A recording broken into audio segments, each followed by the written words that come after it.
Dur burmun. Beri. Anarda ha, Burak Anarda kafesi. Ken gurulamas mukanı ver. Tamam. Selam. Doğancan bize plisoslar orkadayın da.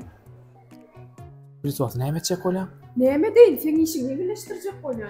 Ya adama da açan görsen, elle süpürüp görsün sınıftadır. Ben süpürüyorum o. Hava, erkek sıramayla verdi. Doğancan, şu hakkında ayıp vereyim de. Bu plisosumuz Mili kampanyanın önüm olup, Germaniyanın brendi. Bizim özümüz birinci pistavitili, birinci dileri oturuyor.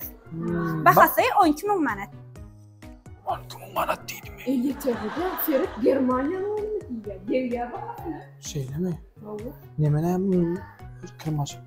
Hava kırmaşıyla mal ya. Kırlarım elle yok görsün. Doğancan kırmaşın vardır ha. Bu kirmaşinler Hansa brendinin olup, Germaniyanın önümü oluyor. Bizim özümüzü getiriyoruz. Bizim özümüz şöyle birinci dileri. 6, 7, 8 kilolik görünüşleri var. Benimle sizin isteyen 7 kilolemi 9200 manat. Bolli, gelecek hanıma hediyeler. Haladın mı? Aa. Ali efendim. Bolli, bir soğuk. Onu alırım. Şeyle mi? Demek gence sizde portre yapma yok mu?